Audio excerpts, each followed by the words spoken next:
Depression is the leading cause of disability in the world. In the United States, close to 10% of adults struggle with depression. But because it's a mental illness, it can be a lot harder to understand than, say, high cholesterol. One major source of confusion is the difference between having depression and just feeling depressed.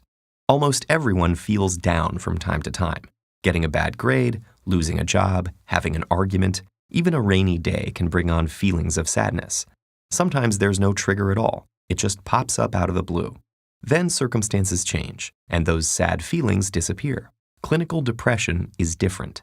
It's a medical disorder, and it won't go away just because you want it to. It lingers for at least 2 consecutive weeks and significantly interferes with one's ability to work, play, or love. Depression can have a lot of different symptoms: a low mood, loss of interest in things you'd normally enjoy, changes in appetite, feeling worthless or excessively guilty, sleeping either too much or too little, poor concentration, restlessness or slowness, loss of energy, or recurrent thoughts of suicide. If you have at least 5 of those symptoms, according to psychiatric guidelines, you qualify for a diagnosis of depression. And it's not just behavioral symptoms. Depression has physical manifestations inside the brain. First of all, there are changes that could be seen with the naked eye and X-ray vision. These include smaller frontal lobes and hippocampal volumes. Neuroscientists still don't have a complete picture of what causes depression. It seems to have to do with a complex interaction between genes and environment, but we don't have a diagnostic tool that can accurately predict where or when it will show up.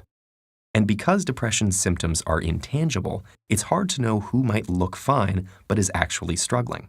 According to the National Institute of Mental Health, it takes the average person suffering with a mental illness over 10 years to ask for help. But there are very effective treatments. Medications and therapy complement each other to boost brain chemicals. In extreme cases, electroconvulsive therapy, which is like a controlled seizure in the patient's brain, is also very helpful. Other promising treatments, like transcranial magnetic stimulation, are being investigated too. So if you know someone struggling with depression, encourage them, gently, to seek out some of these options. If they feel guilty or ashamed, point out that depression is a medical condition, just like asthma or diabetes. It's not a weakness or a personality trait, and they shouldn't expect themselves to just get over it, any more than they could will themselves to get over a broken arm. If you haven't experienced depression yourself, avoid comparing it to times you've felt down. Comparing what they're experiencing to normal temporary feelings of sadness can make them feel guilty for struggling. Even just talking about depression openly can help. For example, research shows that asking someone about suicidal thoughts actually reduces their suicide risk. Good morning, Gulf High. Today is Tuesday, December 6, 2016. I'm Evan Peckham. And I'm Caitlin Blethroad, coming to you from WBUC Studios with today's school news. Lunch for today will be a choice of PB&J sandwich, nachos with cheese, and build your own salad. Remember, Bucks, breakfast is free in the cafeteria every morning. The word of the day today is vindicate, to free from blame. Can you use that in a sentence, Evan? Yes, I can, Caitlin. Miss Layton was finally vindicated after her husband admitted to the crime. And now to Seth for today's weather forecast. Today's weather forecast includes a high of 79 and a low of 63 with a 70% chance of rain. Enjoy the weather, Bucks. I have a dream. In 1865, the 13th Amendment, which abolished slavery in the U.S., was ratified. In 1947, Everglades National Park in Florida was dedicated by U.S. President Truman. Here's some celebrity news for the day. Jimmy Kimmel's wife is pregnant with baby number 2.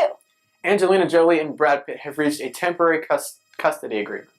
Here's some news we found to be a little bit weird. New Jersey transit officials say a passenger pulled the emergency stop on a train so he could retrieve the cell phone he dropped on the tracks. 200 holiday wreaths have been stolen from a farm located in Maine. Good morning, Gulf High School. I am here with a great group of students and actors and actresses. This is Gulf High School's Thespian Troupe. Good morning, guys. How are you? Good morning. Good morning. This last weekend, this group of young professionals participated in the Thespian, was it the district competition? District competition. And they brought home lots of medals, as you can see by some of the ribbons they've got on there. So Let me give them their accolades and then make sure you congratulate these kids, as well as Mr. Washington and Miss Reed, who I think those were your two coaches, weren't they, through the whole process?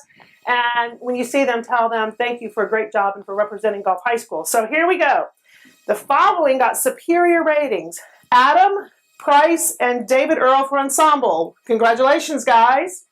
And then Autumn Peacock, you got a superior for monologues, correct? Okay. Madeline Rice, superior for monologues.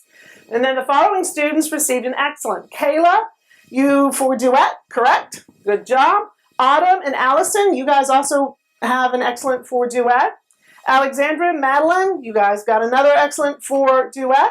Then Raina Rogers, publicity design, correct? What is that? It's marketing, like flyers, posters, budgeting. Cool. All right. Well, I learned something this morning. And then Audrey Villahong for scene design. She also received an excellent. So congratulations to this great group of Buccaneers. We're very proud of them and look forward to what they do for us next year. Have a great day, Bucks. The AVID program is holding 2 charity drives. The first is a hygiene kit donation. You can donate travel-sized necessities like little shampoo and conditioner bottles and toothpaste. They're also holding a clothing drive. You can donate gently used clothes. Drop-off places include front office, media, guidance, clinic, and cafeteria on select days. You can donate until December 7th, which is tomorrow. Last night, the boys soccer team defeated Ridgewood 5-0, which improved their record by 7-3. Their next home game is this Friday. JV starts at 6 and varsity at 7:30. Come out and support your Bucks. Gulf High School's 4th annual Ugly Christmas Sweater Contest will take place on Tuesday, December 20th in the cafeteria during both lunches. All students, faculty, and staff are invited to participate. Prizes will be awarded. Grad Bash is Friday, April 7th. Informational packets and permission slips will be in the CRC. Tickets will be sold only during lunches in the CRC. Starting today through January 27th, tickets are $85. Cap and gown fee must be paid before purchasing your ticket.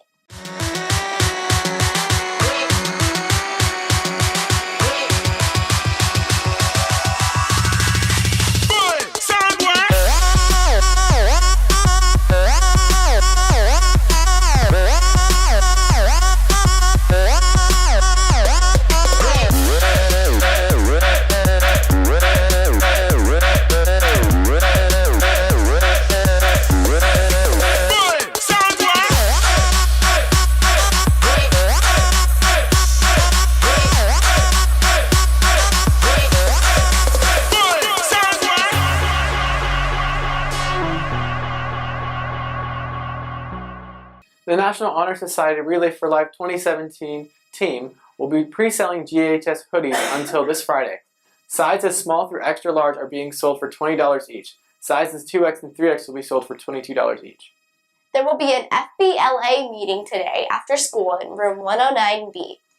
For more information, please refer to our scroller. That's all for our news. Have a great day, Bucks. Open conversations about mental illness help erode stigma and make it easier for people to ask for help. And the more patients seek treatment, the more scientists will learn about depression, and the better the treatments will get.